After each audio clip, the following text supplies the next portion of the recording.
Well, as I always say, I find myself saying the same thing every time we come into a new book of the Bible. I find myself saying the same thing, and that is every book of the Bible is so interesting in its own unique way. Just you got to love the Bible. It's such a collection of great books that each have their own personality. Sometimes even there's ones that have the same author, and then still, it's got each book has its own unique idiosyncrasies, if you will. And again, as I've stated in numerous times in the past, I love the honesty of the Bible. And Ecclesiastes is one of those books that is definitely very honest. It reveals a man who he's not questioning God's existence. We'll see that today. And by the way, I'm going to try to do something unprecedented today. I'm going to try to cover 2 chapters. We've had times where we couldn't get past 3 verses. But I'm going to try to get through 2 chapters. And I'm not going to be able to go every verse, but I am going to try to get through chapters 1 and 2. But Ecclesiastes is a great example of honesty, of a man who's not questioning God's existence, but questioning why God matters, and questioning life and its true meaning. And does it even have meaning? This is a man who's struggling with the purpose of life. What other religion gives you a book like this, where it questions its own self, where it's honest enough to have a man who questions the God that he knows exists and questions why he even made us? I love the honesty of the Bible. We've all found ourselves questioning, I don't know if you have, but I did at a certain age. I'm watching my son go through it now, questioning how he was raised, questioning his faith. And Solomon, to an extent, is kind of doing that here. Sometimes he asks things that almost make you uncomfortable. I have a brother who was raised in church all of his life. Went to a Christian college, has a degree from a Christian college, yet he's an atheist. One of the ways he did it is he read a book where an atheist, some of you will know the author, I can't remember his name. He was with the Chicago Tribune, I think, and he wanted to write a piece about why there is no God, and in the end he came to, who is that? Lee Strobel. That's who it is. Yes. And unfortunately, that book ended up turning my brother towards atheism. It's weird.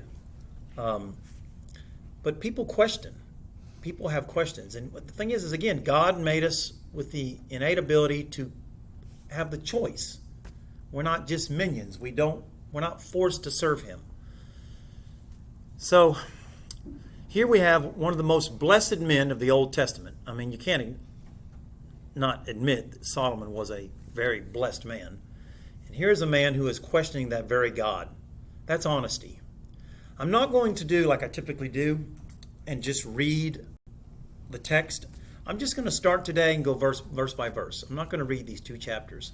And I think there's no need to, as you'll see as we go through that. Just doing it verse by verse, you'll get the general idea of what the text is saying. So I'm just going to start at verse 1 of Ecclesiastes, and we'll just go through. But before we do, let's just, Brother Steve, would you mind opening us in prayer and just ask God to bless this study of Ecclesiastes and what God may show us over these next weeks in this very interesting book? Lord, thank you for this gathering that we come to each week and enjoy your exciting word. Lord, we look forward to this new chapter and all of the wisdom that comes with it. May Kevin's teaching, may your Bible, may your word have an impact on our lives. Open our hearts, Lord, open our ears. May we process it to be better children, better evangelists, people that share your story and your grace. Bless Kevin as we learn what we need to learn this morning, and may we have awesome praise and worship in our service. It's in your name, Jesus Christ, we pray. Amen. Well, in verse 1 of Ecclesiastes chapter 1, it starts this way. The words of the preacher, the son of David, king in Jerusalem. Well, here the author of the book, although some might disagree, in my studies this week I find that not everybody agrees that the author is Solomon. Some think that the author and the teacher are 2 different people. By the way, your Bible may say teacher, mine says preacher. But the author kind of identifies himself, even though he doesn't name himself by name. He makes reference to who he is. First he says he's the son of David. Well, that narrows it down pretty well. But then the second thing he says is that he's king in Jerusalem. Well, that tells us definitely who it was, because the son of David there would only be one that ruled Jerusalem, and that would be Solomon. So here we know that it's Solomon that, even if he didn't write it, this is about him. And it's him asking the questions. He calls himself preacher. Again, yours may say teacher. But it comes from the Hebrew word koheleth, if I'm pronouncing that right. I hope I am. And its root word it's a Hebrew word, and it stems from the root word it means assembly, convocation, or congregation. So you can understand why you see the word teacher or preacher, because this is a person that is instructing a large group or an assembly. And that's essentially what this book is doing. This book was not just a journal for himself to read. It was intended for others to read. And these 3,000 years later, we're still reading, well, not 3,000 years later, or several thousand years later, we are reading, well, I don't know, would it have been 3,000? I'm not exactly sure on the time frame on that, of when we would be on Solomon. So, what is it? Yeah, somewhere in that. Yeah. So anyway, that's why you see the word preacher there, and essentially it's not like how we view the word preacher, but in essence it is. He's preaching to us about what he's learned. What we don't know about this book is with any degree of certainty when it was written. When I say when it was written in Solomon's reign as king. How old was he? How long had he been reigning? We don't know that really. There's nothing in this book that gives us any idea. And there's a lot of speculation by different commentaries and different teachers that try to guess. But I personally, as I was studying this text this week, I thought we got some idea just based on some references he made. For instance, we'll notice later on he refers to his son in a roundabout way. He doesn't name his son, but he does. And so you get the impression that his son is either a young adult or maybe a little bit older. So you sense that he is, more than likely, he's not a young man at this point. He's been ruling. He ruled for 40 years. And based on what I'm reading, I just get the sense that he had been reigning for at least 20 years at the point that he begins to have these issues where he writes all of this. Because a lot of his questionings and the comments that he makes shows you that he's a man that's been in control for a while, that he's been a king. You just get that sense the more you read Ecclesiastes. One thing for sure we know is that he wasn't old, because if you look at the things that he says he struggles with and the things that he allowed himself to be exposed to, we'll get into greater detail about this in a minute, it's things that younger men would have been attracted to. An older man would not have allowed himself to be, for instance, having 700 wives and 300 concubines. That's not an old man kind of thing. So he's young, and he's old enough that he has the wisdom and has some experience in his life, but he's young enough that all the things that he allowed himself to be exposed to and tempted by would be something that younger men would be enticed by today. We know a little bit about Solomon in that he was an extremely wise man. We recall, I won't tell the whole story, but you know enough about him that when he was younger, when he first became king, God gave him this wonderful opportunity and basically presented him this question. What do you want? Name anything you want and I'll give it. And he chooses wisdom. And God is so honored and respects his answer so much that he not only gives him wisdom, but he gives him all the wealth to go with it. And we know his wealth was exceedingly great. So much so that in 1 Kings, you see a reference where it states that silver was like rocks. You get the impression that, for instance, that the people that he ruled, the people that were in Israel, benefited from the success of Solomon. So much so that if you saw a piece of silver on the ground, it was the equivalent of a penny or a rock. You wouldn't even bother waste time picking it up, because he was so wealthy that silver was like rocks. You can find that in 1 Kings. This is the Solomon that we are describing here in this reference this morning. And in verse 2, he starts off with this statement, vanity of vanities, says the preacher. Vanities of vanities, all is vanity. The word vanity comes from the Hebrew word havel. You could say havel of havel. All is havel. What is havel? Well, havel, in its meaning, is actually vapor, smoke, steam. It's something that you see but you can't grab. I noticed some of the contemporary, more modern contemporary commentaries and Bible teachers like to use the term soap bubbles. And I think the reason they use that is because, a soap bubble it's so pretty. It's round, it's glistening. You can kind of see it turning. When the sun shines, you can see the color in it. But when you go to touch it or grab it, it's just gone. So in a way, you could say Solomon is saying soap bubbles of all soap bubbles. I know that sounds funny, but I've noticed that several commentaries and more modern contemporary teachers use that analogy to describe hevel or vanities. And Solomon states that life and all that we want out of it is just a vapor. It's just a soap bubble. It looks good, but when you go to get it, there's no substance to it. It just pops. Then in verse 3, he asks the question, what profit has a man of all his labor which he takes under the sun? Now I'll come back to the beginning of that verse, but I want to mention the last part of it first. Notice he says, under the sun. So I pulled out my Strong's yesterday, and I manually counted. By the way, I did download that app, but before I remembered to look at it, I actually physically counted in the Strong's, which is a time-consuming thing, because sun is in there a lot in Ecclesiastes. And I noticed that the word sun is mentioned 35 times in the book of Ecclesiastes, and 25 times it's written with this phrase, under the sun. Under the sun. So you're going to see vanity of all vanities a lot, and you're going to see under the sun a lot in this particular book. Solomon uses those phrases repeatedly. Those three words, under the sun, are key to understanding this book. They're really three important words, because everything that Solomon is going to focus on and trying to understand the meaning of life is life under the sun, under the S-U-N, under the sun. So everything that he's trying to find meaning with revolves around life without God, without an eternal perspective, just life itself. You catching me? So that you really need to keep that in mind as we go through the Ecclesiastes. It's from an earthly perspective. Now he starts his question here in verse 3 with what he's observed. He asks, what profit has a man of all his labor? I can almost see Solomon on his throne. And as he's sitting there on his throne, people are looking at him and adoring him, but they have no idea what's going on in his mind. He's just watching what's happening in the palace around him.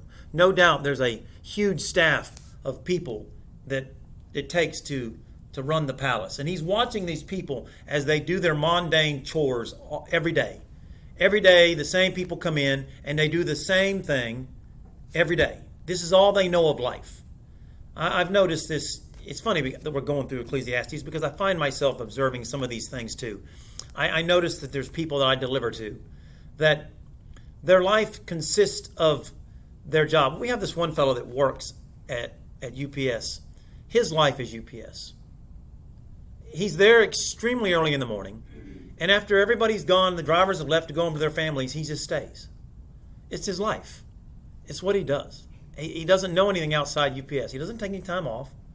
I know another driver, he's been there for 31 years. He's never taken a week vacation, ever. Every year he sells his 7 weeks back. Never takes any time off. And Solomon is watching these people and eventually just asks, what profit has a man of all his labor? What is the good of it? I mean, we all work in this rat race we call life, and we all think we got to spin like the hamster, spin it quicker to get more. And then by the time we have something and we have enough money to live life, we really don't have the health to really enjoy it. We can't do some of the things. And my son he's in this mode now where he's like observed this. And he's like, I want to enjoy everything that I can enjoy while I have the abilities to do them. And then I'll worry about a career later. And that's what he's doing. I'm not going to beat up on him on that. I just wish that he would implement God into those activities. And that's where the problem lies. So Solomon is asking, what's the point? Is this why man is created? Just to do what we do every day? And every one of us have a very cyclical, what's the other word I'm looking for? Routine that we do every day. And Solomon is questioning that. He goes on in verse 4, he says, one generation passes away, another generation comes, but the earth abides forever. This is a statement I can relate to because Tommy and I were talking about this recently. In our neighborhood, we watched one generation come. When we moved in, it was all family. We watched the grandmother pass away, all of her kids pass away, and their spouses pass away. We are all living in houses that generation lived in. We watched that generation pass. It won't be long before our kids will be in that generation, and then so on and so on and so on. 330,000 people are born today. 150,000 people will die today. Tomorrow, 330,000 people will die, born. 150,000 will die. By Friday, there'll be 330,000 born and 150,000 will die. And Solomon is saying it's just perpetual. It just never ends. It just, what's the point of it? They come and they go. But he states the mountains will stay the same. There's some things, and I'll get to those mountains in a minute. While people come and go, there are just some things that have always been here and will always continue to be here. Verse 5, the sun also arises, the sun goes down and hastes to the place where it arose. There are some aspects of life that happen without a question. At 6:01 this morning, the sun rose. At 7:51 tonight, it will set. Tomorrow it'll probably rise at 6:02, and it'll set at 7. I don't know what time it's going to be, but you get it. It's going to happen. There's never been a day where the sun hasn't arose and the sun hasn't set. It just happens methodically. You can't stop it. It just happens. And he mentions that it hastes to the place where it arose. In other words, eventually as we get older, the time just goes by quicker. Like, where'd the day go? It's already dark, And eventually as we get older, it's like, where did the years go? As we get older, just the time just flies. Verse 7, all the rivers run into the sea, yet the sea is not full. Unto the place from whence the rivers come, thither they return again. There's these again. The earth has cyclical events we can count on. We see the oceans that exist. The waters evaporate up into clouds. Wind comes, pushes the clouds to where we don't know. No meteorologist can tell us with any degree of certainty on any given day. They try. Like James Spann says, if the forecast says a 60% chance of rain, then it means there's a 100% chance that 60% of a viewing area is going to get rain. They really don't know where because they can't predict the wind. Where's the wind going to push that clouds? The clouds pick up the evaporation of the water from the seas. It moves inland. Somewhere it drops the rain. It feeds the earth. The excess rain runs off into creeks. The creeks run into rivers. The rivers run into the ocean. The ocean evaporates into the clouds. The clouds pick it up. They dump it. It just keeps happening over and over. Are you catching the theme here? It just never stops. Then verse 8 says, all things are full of labor. A man cannot utter it. The eye is not satisfied with seeing, nor the ear filled with hearing. Well, that's self-explanatory. Verse 9, the thing that has been, it is that which shall be. And that which is done, which shall be done. And there is no new thing under the sun. This guy is a little bit of a pessimist at this point in his life. This is not the guy I want to go seek counseling from. Well, what it is what it is, buddy. Learn to live with it. This is marriage. Sorry. Women before this were that way. Women after this will be that way. That's not the guy you want to go see. He's kind of in a pessimistic mode right here. His proclamation, though, is that he says, there is no new thing under the sun. You could argue with that and say, well, there is new things under the sun. But really what he's saying is true. Because even though we have technology and we have stuff, the same mountains and the same oceans that were here are always still here. They've seen all come and go. It doesn't affect the earth and how it operates. And he continues the thought in verse 10. He says, is there anything whereof it may be said, see, this is new? It has already been of old, which was before us. In other words, he's saying a couple things there. And by the way, we're old enough now that we've seen this be true. Look at the stuff that was new, that became old, that now is new again.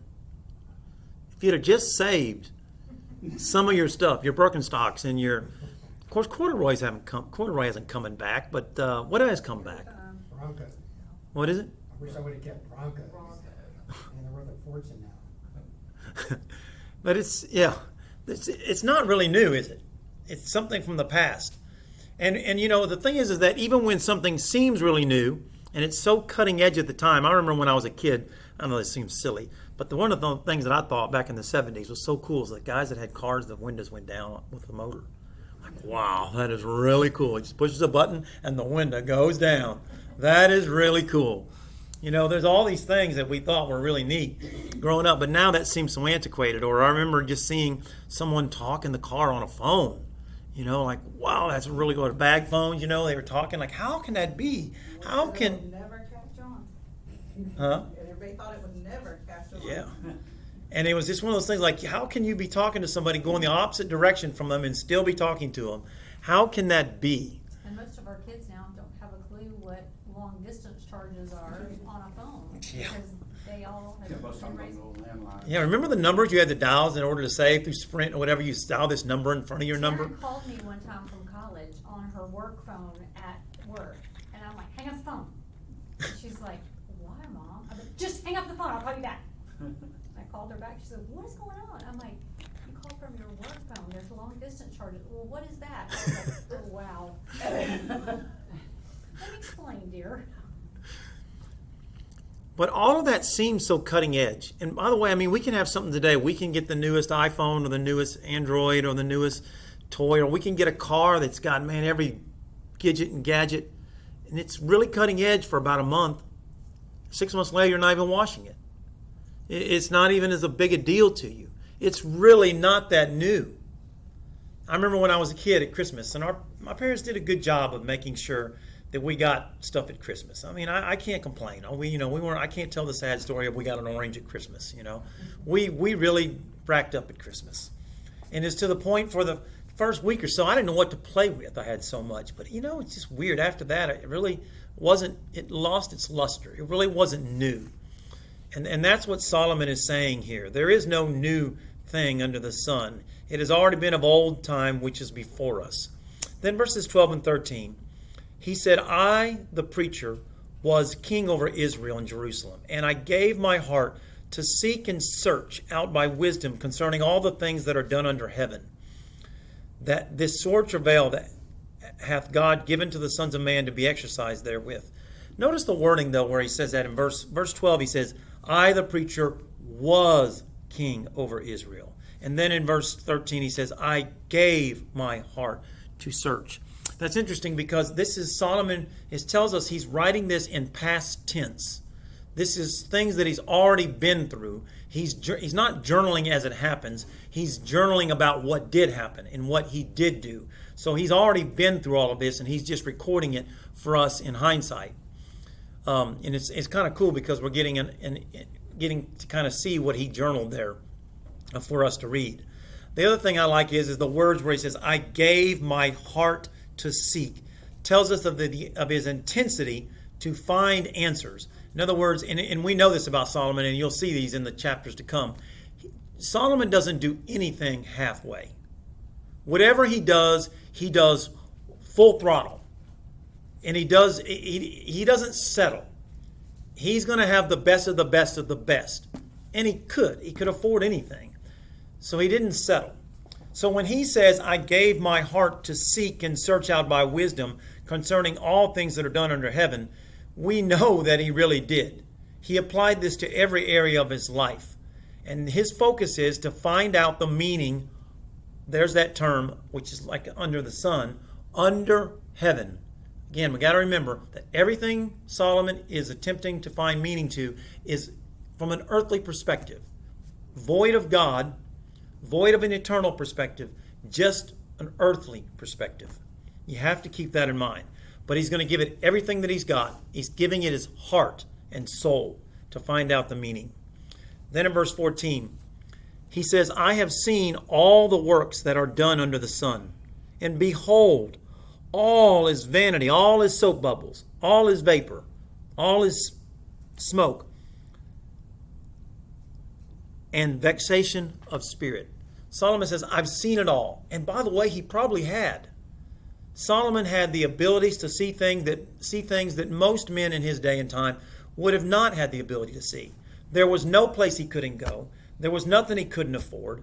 Anything that could be seen in his day and time, he saw it. And if there was something that was extreme, he went. I mean, he exposed himself to even places that would be dangerous to see, places that wouldn't be recommended. He didn't care. His Secret Service might say, you don't need to see that. I don't care. I'm going to. I want to see it all. He had to expose himself to every danger, everything. If the eyes could see it, he had to see it. And I wonder to what extremes he went to in order to do that. But he had to do it to expose himself so that he could answer the query that he had. After seeing all that he could see, and he felt like in his soul that he had satisfied himself, that there was nothing left to see. Can you imagine that? Can you imagine getting to the place where there was nowhere else to go, nothing else to see, and you yourself can say with 100% confidence, I've seen it all? Really? Well, after he saw it, this is his prognosis. He starts it off with saying, behold. That's interesting. You see the word behold there. You hear that word behold used a lot in the New Testament. Angels use that word. What does it mean? Pay attention. Listen up. He wants the reader to hear what he's saying here. This is his prognosis. Behold, all is hevel, vanity, and vexation of spirits. So not only is it just vanity or vapor, something you just can't grab. It's like chasing wind, your Bible might say.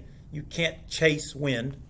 But it adds to that vexation. I know that a lot of the versions change that to chasing wind. I prefer the word vexation, and here's the reason why. The word vexation to define is frustration, annoyance, worry, exasperation. That's what vexation is. So if you are somebody that is vexated, if you are somebody that is frustrated, annoyed, exasperated, and you are constantly trying to find the meaning, and you constantly say it's vexation, you know what that leads to? Depression.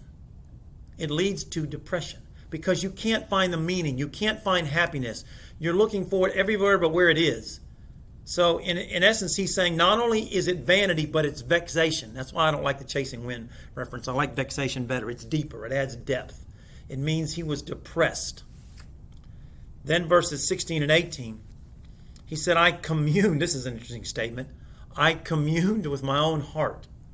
Have you ever done that? Communed with your own heart? Have you ever talked to yourself? Have you? You know, do you like to hear wise people talk? Do you talk to yourself? I communed with my own heart, saying, he says to himself, Lo, I am come to great estate, and have gotten more wisdom than all they that have been before me in Jerusalem. Yea, my heart has had great experience of wisdom and knowledge. I gave my heart to know wisdom and to know madness and folly. I perceive this is also, there's that word, vexation of spirit. In other words, exasperation, frustration, annoyance of spirit. For in much wisdom is much grief, and he that increases knowledge increases sorrow. So this is Solomon putting on his philosopher's hat. And he attempts to find answers using that kind of logic. And again, what does it lead to? More frustration, more exasperation, more, in essence, depression. Even though he had all the wisdom, he'd gotten more wisdom than all they had been before him in Jerusalem. It's quite a statement. There's an old statement that says, philosophy is a study that enables people to be unhappy more intelligently. Isn't that an interesting statement? Philosophy is a study that enables people to be unhappy more intelligently. And that is, in essence, is what Solomon is saying. For in much wisdom is much grief, and he that increases knowledge increases sorrow. Some of the smartest people are the most miserable with all of their knowledge. I'm happy just being naive and dumb. You know, isn't it interesting that some of the most simple people that are the most uneducated seem to be the most happy people? They don't have much, and they just... And it's also fun to be around people who are just comfortable in their own skin. They're not, by some standards, the brightest people. And maybe they don't have much, but they're just comfortable with being who they are. Isn't it nice being around people? Well, I have a brother who is just comfortable in his own skin. And he is just the way he is. And you may not hang around him and think your own thoughts. But he's just comfortable in his own skin. And at some point, I appreciate that. I heard, at Disney World, they used to have this thing where Walt Disney would go over his life as you first go into the park. Maybe it's just Disneyland, but I went to it. And I remember him saying in that video that he wishes he was his brother. His brother was a mailman. And he said, I got to deal with paychecks, I got to deal with taxes, I got to deal with construction. And he went over this whole list of things. He said, you know what my brother worries about? He worries about where he's going to fish this weekend. And he was just envious of his brother. But anyway, it all relates to priorities and where you're going with this. Right. Interesting story. Well, we'll move to chapter 2. I'm going to get 2 chapters in. Aren't y'all proud of me? We've never done this before. So in chapter 2, he says, I say in my heart, again, here he is talking to himself, go to now, I will prove you with mirth, therefore enjoy pleasure. And there's that behold. Listen up. Pay attention. It's just soap bubbles. It's nothing. It's not what you think it is. But what's interesting about this verse is it's really odd the way he phrases it. Because it's like you going to the doctor's office to find out what's the matter. And before he ever does an examination, he just comes into the room and says, hey, I'm Dr. So-and-so. Good to see you today. By the way, you're going to die. He hasn't even examined you yet. But he tells you, death is imminent. It's coming. You're fixing to die. That's kind of what Solomon does here. Solomon gives us, essentially, he comes to the conclusion before then he tells us the result of the testing at the beginning before he actually tells us. It's weird. You would think that verse 2 would be at the end. But no, he tells us right away, okay, everything I'm fixing to tell you, it's all vanity. It really doesn't work. And by the way, I've already tried it. But then he tells us what he tried. So in verse 2, he tells us. So he says, I said of laughter, it is of mad and of mirth. What does it? So in other words, he has every comedian in the country come to him. Or he goes to every comedy club. He goes to anywhere where there's levity. Where he can find a place where he can get laugh. And he exposes himself to every type of humor. From Chris Rock type of humor to, if y'all watch dry bar comedy?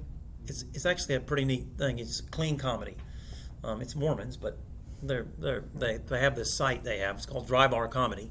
And if you ever just want a good laugh, they have a whole bunch of different comedians, and it's clean. You don't have to worry about cringing when you hear why comedians have to be lewd in their acts is beyond me. But nonetheless, he exposed himself to every form of comedy, and in the end he says it's mad. In other words, it's superficial gaiety. It's really not. It doesn't have any substance to it. It's soap bubbles. That's all it is. It's like going into a movie and losing yourself into the movie, and man, it's one of these feel-good movies, and then you get up and walk outside and reality slaps you in the face. Oh, I got to go back to my problems. Verse 3. He says, I sought in my heart to give myself unto wine, yet acquainting my heart with wisdom. Oh, wait a minute. I'm sorry. I don't put those two together. Wine and wisdom are not two things I associate together. Maybe through the first couple glasses, but after that, there's, maybe it's wisdom in your eye, but I've been around enough people that, and I've never had a drink, so I don't know what it's like to be intoxicated. But I've been around people who have, and there's no more miserable place than to be the one guy who's sober around a bunch of people who aren't. And what they're saying they think is wise. But it's not. But he tries that. He tries the best wine. I've actually found in my military career, I drank the first half. The second half I didn't. And when I was around drunk people, it's a great place to share the gospel because they're loose and open. I've had great theological discussion. I'm serious. I didn't look at it as something bad. I looked at it as an opportunity. Wow. That's interesting. Well, I won't even mention my next point then, because he just blew that away. Did they remember you sharing the gospel? Yeah, I was wondering that. I wasn't going to ask it, but I was wondering. Well, how be? Well, verses 4 through 6. I made me great works. I builded me houses. I planted me vineyards. I made me gardens and orchards, and I planted trees and all of them, all kinds of fruits. I made me pools of water to water there with the wood that brings forth trees. Not only did he look for happiness and amusement, but he approached the topic with I think, kind of more of a more serious approach with great and legitimate accomplishments. It states here that he made great works. That's very open-ended. I don't really know what that means. I mean, he does specify that he built houses and vineyards, but the great works could be anything. I don't know what all that included. If any of you have any thoughts on what that might include?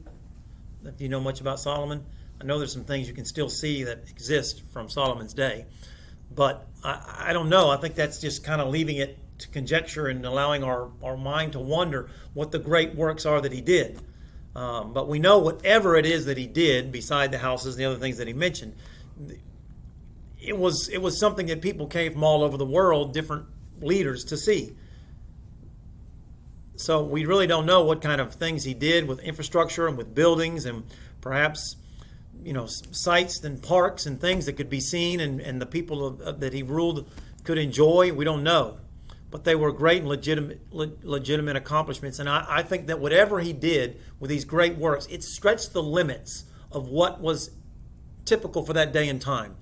In other words, he would push the envelope. And whatever he built, it was something that was just, even today, we might look at it and wonder. I think I like Disney World. Say again? You think it's like Disney World. Yeah. I mean, you look at those places, you go to those places, man, it's extravagant, it's to the extreme on everything. Yeah. And in the end, in light of eternity and God's purpose, for what? Yeah. People spend thousands of dollars every year to go there. For what? That's kind of hearing saying that. Right. I feel like we're being beat up over. Hey, Carol. In those few verses that you're reading right now, all I see, or what I see that stands out, is that for myself, made for myself. Yeah. Made myself. Good point. So Yeah. That might be part Yep. of the reason why he felt it was so futile. Mm-hmm. Again, it's under the sun, under the heaven kind of perspective. So that's intentional. He's trying to please himself with anything. I would have loved to have seen these houses. I've wondered, how many? 15, 20? In every part of the country? Some in rural areas where you can look and see the deer. Some right by a river. Some on a hill. Some in a valley. Some made out of cedar. Some made out of brick or concrete or whatever. Again, definitely push the envelope. And these are not little small cabins. These are very large facilities that he could bring, 50 of his wives instead of the 700. It's been said of Solomon that every meal that he had, 30 cows had to be killed for every meal that he served. He lived in extravagance. Well, he had a lot of wives to feed and a lot of concubines, So he had to kill a lot. But I would imagine these houses were just beautiful and in gorgeous places. Add to that he has these gardens and orchards, so he acquires all the property that he needs. And then I would have loved to see the pools of water to water the wood that bring forth trees, the irrigation system that he built. And I think some of that, isn't it? Some of that you can still see some of the.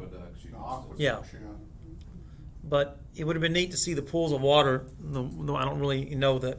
It's kind of in my mind hard to imagine what exactly it is that he has here that irrigates all of his trees that he has here. By the way, something that struck me about this, in my mind, I guess, as I've always read Ecclesiastes, I never had a time period of how long this is. It's kind of like with Job. You wonder, how long did Job go through what he went through? And you wonder, how long is this time, this timetable in Ecclesiastes? This verse to me gives some idea of the longevity of it. Because you're not building all of these things, these great works and all these houses in a month's time. You're not doing it in 2 years' time. You're not doing it in 5 years' time. This is I get the sense, this is just pure conjecture. No reason, no verse I can take you to. But just based on, as we go through Ecclesiastes, I think you'll get the sense these are years, maybe 10 years. Even you'll see it, why I say that again in another verse that we're getting ready to read. This is a long time that he is doing this. Verse 7 also gives another reason why I think that. He says, I got me servants and maidens, and had servants born in my house. Okay, well, that gives us a sense of time. It's multiple. It's servants. So here he's buying servants. He's buying them from all over the world. He wants the best of the best of the best, of course. So he pays whatever price to have the best staff that he can have. So he's buying these maids and servants from all over the world. But not only that, he's breeding his own. I hate to say it that way, but that's the only way I could think of to describe it. It says he had them born in his house. So he's kind of essentially breeding his own servants. So if he's doing that, it tells you that this is years. These servants are being born, and when they get to age, which it's possibly at 10 or 11 or 12, they could have been doing things for him in the palace. So this gives us, again, a timetable of how long this is happening over. This isn't just several months or a couple years that he's asking these questions. This is a long, sustained period in the life of Solomon. Do y'all kind of get that sense too? You would have to have a lot of houses. Could you imagine all the women in one house? That would be, I can't imagine how all those women got along. One thing for sure, he never had to worry about the statement, one has a headache. I mean, he had to, just go on to the next. It'd be a showdown in the OK Corral. Then verse 8. Got mad at him. Add to this, he says, I gathered me also silver and gold and peculiar treasure of kings and provinces. I got man singers and women singers and the delights of sons of men as musical instruments and that of all sorts. So while he's doing all this, he's making deals to acquire silver and gold. We talked about this in Job, that not all gold is just gold. We talked about that particular type of gold where it comes from a different particular mine that was worth more than your typical gold. The term is... Does anybody remember the term we used that describes it? It's gold of... I'm so mad at myself for not remembering that. It's in Job. We discussed it. They've even found the mine. The gold of Ophir? Yes, the gold. Yes, that gold. So in other words, he's trying to acquire gold that is not just any gold, but rare gold, pricier gold. He's making heavy, heavy investments. He also, add to that, he's bringing in entertainers of all sorts, men and women of all different, from rap to opera. I don't know if there was rap in the Bible, but, he was bringing in every extreme. He's trying to satisfy his flesh, and no doubt he had multiple theaters for them to perform in. Then verse 9, so I was great and increased more than all that were before me in Jerusalem. Also my wisdom remained within me. By the way, this is not pride. This is not bragging. This is fact. He's not bragging in this statement. He's just stating what's true. I had it all. It's a fact. Then verse 10. And whatever my eyes desired, I kept not from them. I withheld not my heart from any joy, for my heart rejoiced in all my labor, and this was my portion of all my labor. This is an interesting verse. First of all, it's saying two things, and then he kind of sneaks something in at the back side of that verse. But let me get to the top side first. He says, I have, and whatsoever my eyes desired, I kept not from them. Okay, you can just imagine. There's nothing that he doesn't see. I mean, in our house, we try not to watch things that have, we pretty much don't get past PG-13. We probably only watch most PG-13 things. We withhold our eyes. You compare this to Job. In Job 31, Job said, I have made a covenant with my eyes. I love that verse. And, so I hate being downtown this time of year. I hate it. I'm down there all the time. And I always look forward to winter, because in winter, women put clothes on. And down there where I'm at, they don't wear clothes. And so I constantly remember in this verse, I made a covenant with my eyes. I made a covenant with my eyes. So, I mean, I see them, but my covenant is I don't look twice. I don't look twice. Okay, let your eyes bounce off of her. You made a covenant with your eyes. Solomon's the exact opposite. There ain't no hurting in looking. That's what you hear these guys say. Hey, yeah, you can look at the produce. You know, that's what they all say. And Christian men say that. You know, it don't hurt to look. But it does. Ask Eve about it. She saw that the fruit was good to look at, and then what happens? So it does hurt to look at it. You know, what did Jesus say? If we lust in our heart, we've committed it. If we look with our eyes, we've committed adultery in our heart. So Job takes on a whole different attitude. He makes a covenant with his eyes. Solomon says, look at whatever you want to look at. The sky's the limit. Then I like this little statement that's kind of snuck in here. He says, my heart rejoiced in all my labor, and this was the portion of all my labor. Well, for just a second there, you almost sense that Solomon's happy. He's actually found some satisfaction. Isn't there a song about that? Maybe there should be. Something about getting satisfaction. Isn't there a satisfaction? Yeah. Can't get no satisfaction? Yeah. I tried.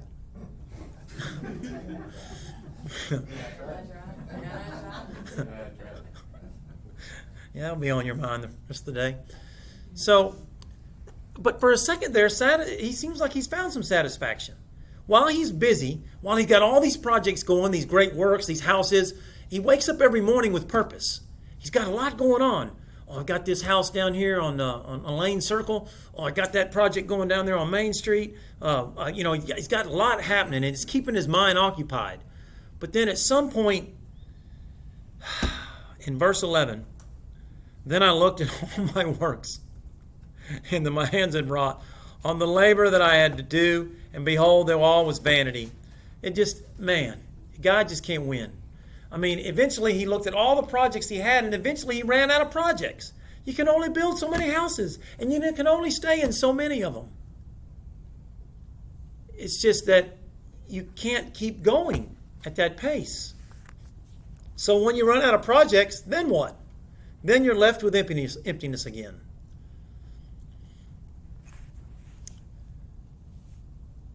The thing that hit me in verse 11 is when he's sitting there and he's looking at everything that he had been building, and he's just so frustrated.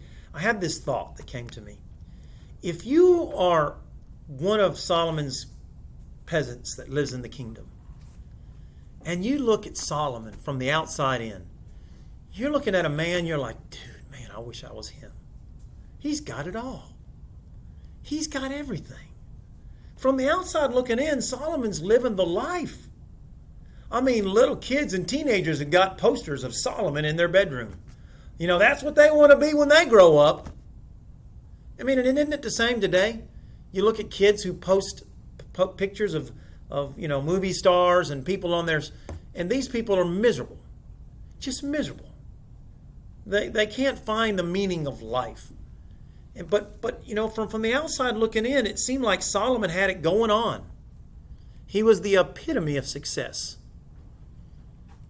But little did they know, he was inside the house saying, soap bubbles of all soap bubbles. Vapor of vapor. Hevel of hevel. Vanity of vanity. It's nothing. Then verses 18 through 19. Here he goes again. Yea, I hated all my labor. This dude's miserable, man. He is hating life. I hated the labor which I had taken under the sun. And this is, of all the verses in Ecclesiastes, this is the one that I remember most. I've always loved this verse. Because I should leave it to a man that shall be after me. And who knows whether he shall be a wise man or a fool. Yet he shall have rule over all my labor when I have labored, and wherein I have showed myself wise under the sun. This is also vanity. In the end, he's like, all this work that I put into this, and all the thought, and I mean, Solomon, I bet you he's a contractor's nightmare. Because he's the guy that is, every morning he shows up on the job site, and he's nitpicking about something. Oh, well, that nail needs to come out. This wall, the wrong angle. And because everything, he's a perfectionist. And it's got to be done a certain way. And he knows that all this work he's put into it, the guy that's going to inherit all of it after him is not going to appreciate any of it and probably won't care for it because he took care of that yard and those gardens. I mean, he made sure that it was immaculate. And the guy that comes after him will let the weeds grow in it, and it just bothers him. I just can't imagine what it would be like to see this with weeds in it. You get I'm not sure if he was quite that detailed, but this is the way he is about everything that he's built. He would be a frustrating. I'll give you the perfect example of that is my dad. For 60 years, he's been in the same house, and he's made it exactly the way he wants it and everything. And the other day, he was talking to me, and he says, "What are you going to do with all this when I die?" I said, "Sell it."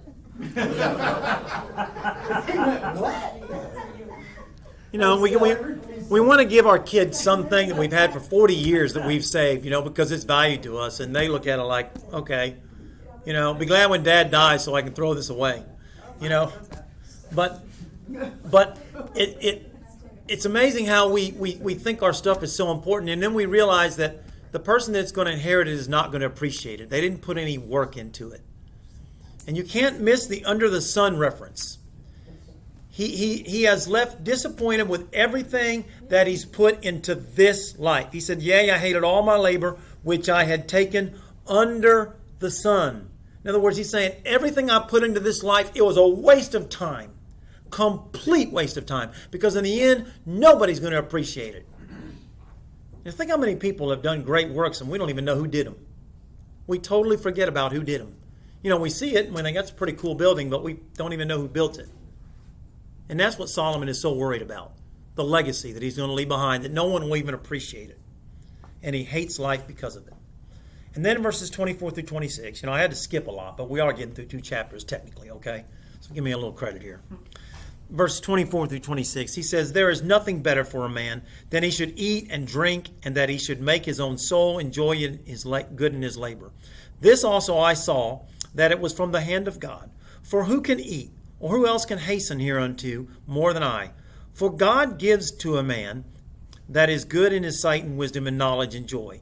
But to the sinner he gives travail to gather and to heap up, that he may give to him that is good before God." And then he ends it with such a positive note. This is also vanity and vexation of spirit. Even when he tries to be positive, he's negative. Which, by the way, I'm going to beat up on Solomon a little bit. I know the chapter wants to end in a good way here, but I'm not going to let it. I'm going to be negative and be a pessimist like Solomon, okay?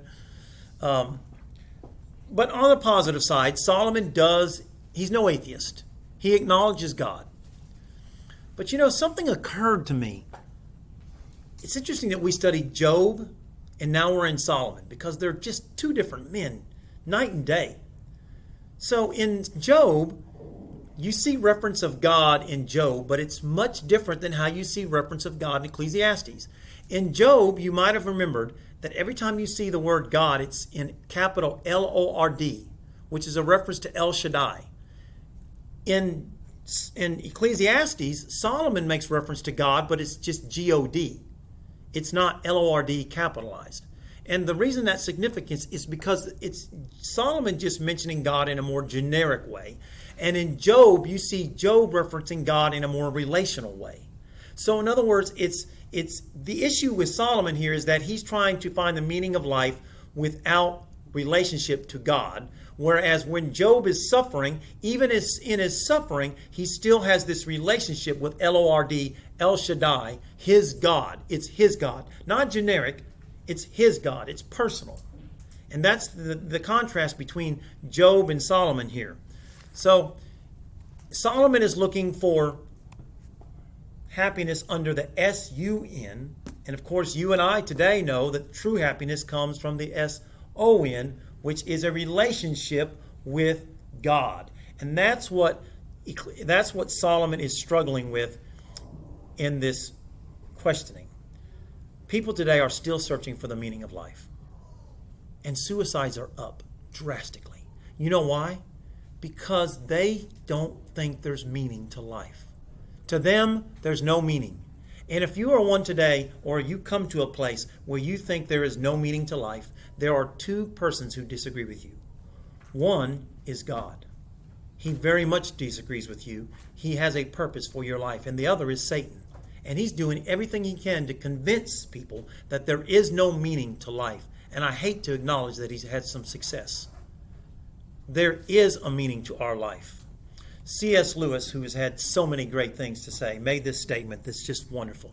He said, if we find in ourselves a desire that nothing in this world can satisfy, it must mean that we were made for another world. Yeah, beautiful. Isn't that a great statement? That is depth. You know, and think about it. If we were made billions and billions of years ago, and there really is nothing to this life, and when we go, we just die, after billions of years, wouldn't you think they'd be programmed into men? But yet we still all think of a life after this life. People that aren't even acknowledging God still think they go somewhere, or they're reincarnated, or something. We have an innate ability to us. We know there's purpose to this life. It's entrenched in us. It's in our DNA. Well, that's just the introduction to Ecclesiastes. You have a pleasure next week. Tom is going to be teaching. We have so many. I have so many people in this class that I can go to for teaching, and I'm anxious to hear Tom teach. And he's going to get to teach one of the chapters I really wanted to teach, which is the bird song next week in Ecclesiastes 3. That's going to be a fun study. And so that's an introduction to the book of Ecclesiastes, and we have a lot more to come. It's a really fun book. Any thoughts or comments? I just want to point out, Joel went to seminary, so you got another serious backup guy there. That's true. Will you teach? If you ask me to, I will. Oh, man, that's good to know. I have so many people that will teach. You ask me. There's a lot of folks in here that teach. I So. want to point out a kind of a modern day Solomon, and I'm just going to do a short excerpt, but it's Steve Jobs, and some of you guys may have heard of this. Obviously, Steve Jobs died of cancer a few years ago, and supposedly he said, as we grow older and hence wiser, we slowly realize that wearing a $300 or a $30 watch both tell the same time. Whether we carry a $300 or a $30 wallet handbag, the amount of money inside is the same. Whether we drive a $150,000 car or a $30,000 car, the road and distance is the same, and we get to the same destination. Whether we drink a bottle of $300 or $10 wine, the hangover is the same.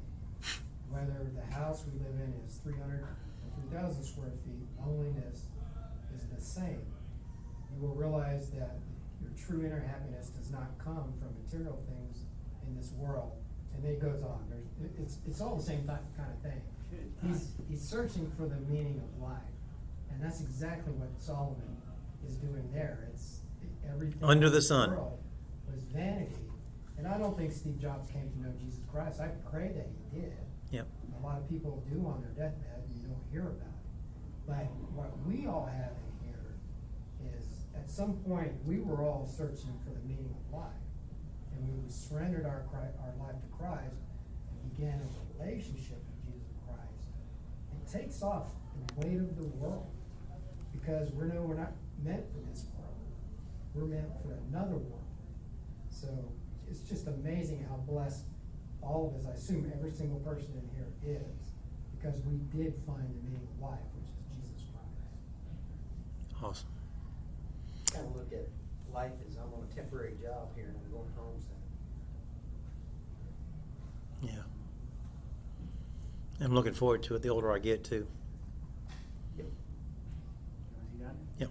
Go with it. Just to read, I mean, in listening to all this, you think of Jesus, it's why he says our treasure is in heaven, our reward is in heaven, our home is in heaven.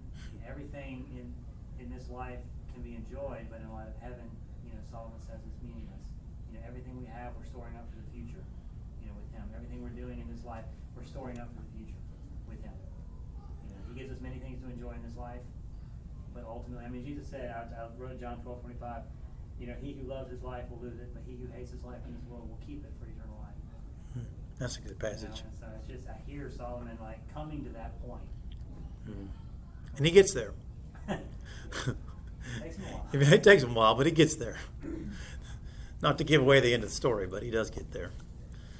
Well, Tom, thank you very much for filling in. I really appreciate it very much. And I'm hoping that I get to be here for the last one.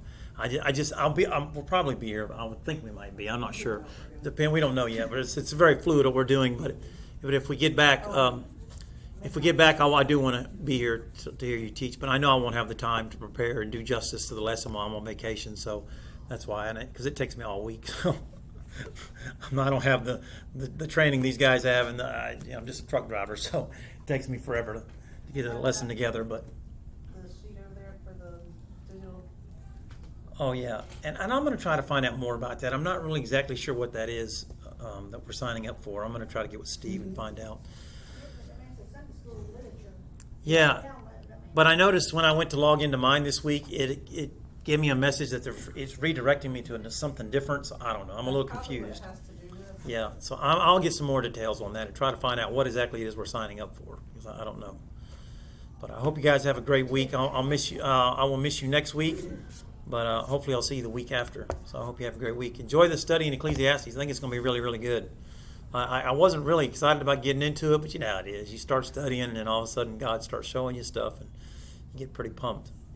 So see y'all on Zoom. I hope y'all have a great week. Love you guys. No, we're going to Pennsylvania. Yeah. Opposite direction. See you, Suzanne. See you, Darren and Susan.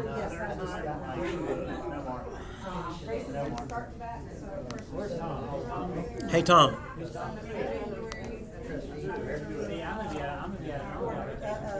All right. Where y'all going? That's what I'm gonna get him to do that. Could you record the lesson, because I'm going to be on vacation. I didn't hear you, sir. Could you record the lesson, because I'm going to be on vacation next weekend too?